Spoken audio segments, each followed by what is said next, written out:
خدمت به کوئ په کار درته څه شی دي د خدمت طرز مو باید څه شی وي د خدمت انداز مو باید څه شی وي په دې موجوده وخت کې څه شی مسؤلیت درته متوجه دی عاجزانه سوال درنه کوم د دې نه بعد تاسو ته به خلک مولوي صاحب وایي خلک به درته مولانا صاحب وایي خلک به درته شیخ الحدیث صاحب وایي او ای ګلانو فاضلانو د الله خاطر وکئ چې د امت اتفاق او وحدت ته کار وکړي موږ ډېر کړي دلي څلوېښت پنځه څلوېښت کاله په دې وطن کې مو د وینو سیلابونه توی شوي څلوېښت پنځه څلوېښت کاله په دې وطن کې د تېر انقلاب کونډې مو څه مړېږي او څه زړېږي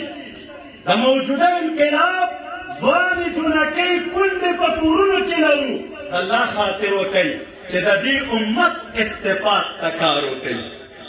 داسې چېرته ونه کوئ چې دې وطن ته او دې خاورې ته یو بله بدبختي راوړئ داسې چېرته ونه کوئ چې د علماو د عوامو په منځ کې د اختلاف یو سبب جوړ شي داسې چېرته ونه کوئ چې د علم او د طالب او د ملا په وجه باندې خلک د ستاسو په وجه د دې پاکې عقیدې او د دې علم د نوم نه متنفره شي نه سینې غټې کوي خلک ځان ته رانږدې کوي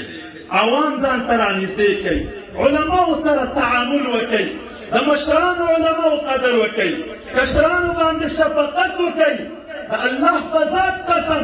که خپل مسؤلیت ته دې ونه کتل د خپل اسلامي نظام تر څنګ ونه درېدلې د دغه نظام د وحدت طرف ته او د اطاعت طرف ته دې خلک راونه بلل او د امت په اتفاقۍ ته دې کار وکړه د قیامت په ورځ به ستا ګرېوان وي او هغه خلک چې ستا د لاسه په یو فتنه کې واقع شوي دي د هغې به لاسونه یو ستا په ګرېوان کې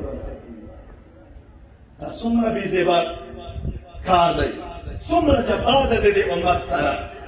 په کوم حال کې مو بل قرار لري په کوم حال کې مو ولس قرار لري مجاهد صاحبه شیخ صاحبه طالب العلم صاحبه منبر تا ته پاتې دی ته د رسول الله صلی الله علیه وسلم وارث یې تا ته نن دروند مسؤلیت متوجه دی امارت دا کونډې یتیمان در باندې حقونه لري الله خاطر وکړه په دې منبر هغه چغه ووهه چې د امت د اتفاق چغه وي راشه علما راغونډ کړه راشه کشران راغونډ کړه د علماو او د کشرانو په منځ کې د وحدت یوه خبره وکړه وحدت پرېږده ته چې په دغسې حساس شرایطو کې ولاړې او د دې منبر ته لاړې کافر درنه پاتې دی د هغه نوم په خوله نه اخلي او په مسلمان د کفر او د شرک تاقي لګي مسلمان ته د فاسق او د بدعتي نسبت دی مسلمان د اسلام د دایرې نه خارجوي نو زه وایم یو دوه درې سادهګان به درپسې روان شي تا دا سوچ کړی چې د قیامت په ورځ به رب کریم ته مخ کېږم تا دا سوچ کړی چې د رب کریم حضور ته به ودرېږم تا دا سوچ کړی چې د دغې مظلوم او کړېدلي ملت او امت د پیغمبر په مخ کې به ودرېږم او هغه پیغمبر راته دا ویلي د بخاري حدیث دی چې لا یرمي رجلا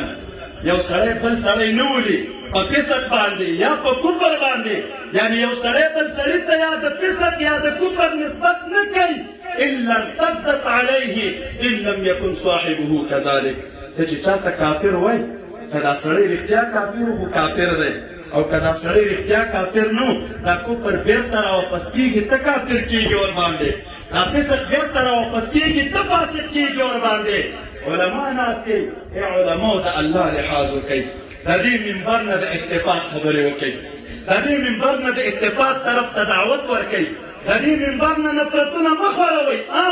مسایلو اختلاف په هره زمانه کې وي د علماو ترمنځ وي د سابق نه موجود دی خو اختلاف حل کېږي په کوټه کې حل کېږي اختلاف حل کېږي مخامخ حل کېږي په دوه سره کېني اختلاف د منځه ځي دا به ډېره جفا نه وي چې د عالم تر څنګ مخامخ څوک نه کېني او د منبر په سر ولاړې او د نفرت او د بې اتفاقۍ درسونه خورئ دا د دې امت سره جفا ده دا شرایط د دې نه دي وطن راغونډ کړي علماو خلک راغونډ کړئ د دې خپل امارت تر څنګ یې ودروئ دوی ته د اطاعت سبق ورکوي نفرتونه که موجود دي په دې زاړه نظام کې خواره شوي هغه نفرتونه سره لرې کوي انشاءالله چې د دا وطن د اتفاق درس تعلیم د خولې نه شروع شي او د اتفاق دعوت شروع شي د الله په ذات یقین وکړه چې په میاشتو کې به زموږ ستا د وطن د نورو ملکونو په سرباز کې انشاءالله اوسې هم کوي او که په دغې اساسو وختونو کې یو څوک نفرتونه خوروي یو څوک د بې اتفاقۍ طرف ته لمن وهي